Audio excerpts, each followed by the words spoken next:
Hello, welcome to Politicos. This is Narasimha. ప్రభుత్వ private భాగస్వామ్యంతో బహుళ అంతస్తుల సముదాయాన్ని అయితే నాంపల్లి వేదికగా కూడా నిర్మిస్తున్నారు. ప్రస్తుతం మనం నాంపల్లిలో ఉన్నాం. మనం విజువల్స్ లో కూడా చూసుకోవచ్చు.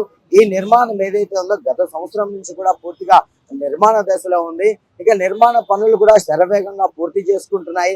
అయితే పిపిపి అనేటువంటి ప్రాజెక్టు ద్వారా కూడా ప్రభుత్వ ప్రైవేటు భాగస్వామ్యంతో మల్టీపర్పస్ బిల్డింగ్ అయితే ఏర్పాటు చేస్తున్నారు. దీంట్లో పాటుగా దీంట్లో 2 థర్డ్ 4th ఫ్లోర్ లో సినిమా హాల్స్ కూడా ఉంటాయని చెప్పేసి కూడా స్థానికులు చెబుతున్నారు. దీనికి సంబంధించి కూడా దాదాపుగా జర్మన్ సాంకేతికతతో ఆటోమేటిక్ గా దాదాపు 450 వాహనాలను అయితే నిలిపేలాగా 15 అంతస్తుల్లో ఈ భవనాన్ని అయితే నిర్మిస్తున్నట్టుగా తెలుస్తుంది.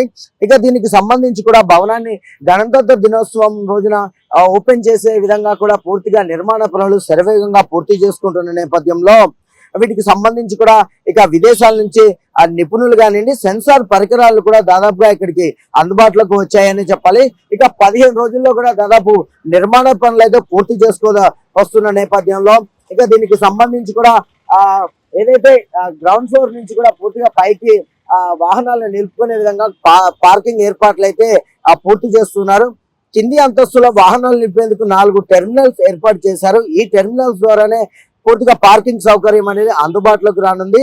ట్రాన్స్పోర్టర్ షటిల్ వాహనాన్ని లిఫ్ట్ ద్వారా నిర్ణీత అంతస్తుకు తీసుకెళ్లి ఖాళీగా ఉన్న స్థలంలో అయితే పార్క్ చేస్తారన్నట్టుగా కూడా తెలుస్తుంది. 3-4 అంతస్తుల్లో దాదాపు 180 సీట్లతో మరొకటి 130 సీట్లతో కూడా 2 సినిమా థియేటర్లను అయితే నిర్మిస్తున్నారు. వీటిపై పార్కింగ్ సముదాయం కూడా ఉంటుందనే చెప్తున్నారు. అయితే ఏవైతే ఈ సినిమా హాల్ ఉన్నాయో 130 సీట్లు అండ్ 180 సీట్లతో నిర్మించేటువంటి ఈ థియేటర్ల పైన ఆ పార్కింగ్ అనేది మొదలవుతుందని కూడా ఇక్కడ తెలుసుకోవచ్చు. మనం పూర్తిగా విజువల్స్ లో కూడా చూసుకోవచ్చు. ఏదైతే ఉందో అత్యధిక హంగులతో అయితే ఈ బిల్డింగ్ నిర్మాణం జరుగుతుందనే చెప్పాలి. ఇక దీనికి సంబంధించి కూడా L&T కంపెనీ కూడా పూర్తిగా దీని నిర్మాణ పనుల్లో వేగం చూపిస్తుంది.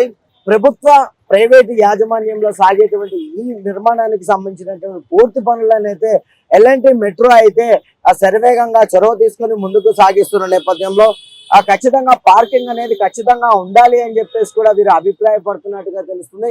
హైదరాబాద్ నగరంలో మొట్టమొదటిసారిగా ప్రైవేటు ప్రభుత్వ భాగస్వామ్యంలో నెలకొల్పినటువంటి ఈ బిల్డింగ్ అనే ఇది చెప్పాలి. సో ఇక దీనికి సంబంధించిన పనులు కూడా శరవేగంగా ముందుకెళ్తున్న నేపథ్యంలో ఖచ్చితంగా ట్రాఫిక్ నియంత్రణ కొనసాగించే విధంగా పార్కింగ్ కి ఎలాంటి ఇబ్బందులు లేకుండా మల్టీపర్పస్ లో ఇలాంటి బహుళ సముదాయక భవనాలను అయితే ఆ ప్రభుత్వాలు నిర్వహిస్తుంది. ఎందుకంటే ఖచ్చితంగా ఇబ్బందులు లేకుండా అభివృద్ధి చెందుతున్న నగరంలో ఎలాంటి ట్రాఫిక్ ఇబ్బందులు ఉండదు, పార్కింగ్ సముదాయం కూడా కల్పించుకుంటే బాగుంటుంది అని చెప్పేసి అనేక మల్టీపర్పస్ భవనాలు నిర్మించడం వల్ల ఇటు ప్రజలకు కానివ్వండి, ప్రభుత్వాలకు కానివ్వండి కొంత సులువుగా ఉంటుంది అండ్ రాబడి కూడా వస్తుంది. కాబట్టి అన్ని దిశలో కూడా మెట్రో L&T కంపెనీలు కూడా ముందడుగు వేస్తున్నాయి. భవిష్యత్తులో హైదరాబాద్ నగరాన్ని విశ్వనగరంగా తీర్చిదిద్దడం కోసం అత్యాధునిక హంగులతో ఇలాంటి భారీ ప్రాజెక్టులను అయితే రూపకల్పన జరుగుతుంది.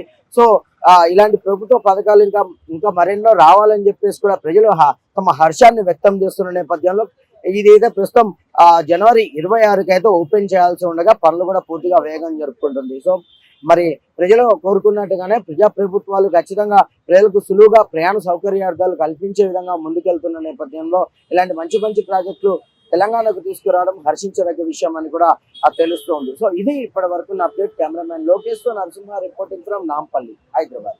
Please subscribe to the channel and download the Politicos app from the links in the description.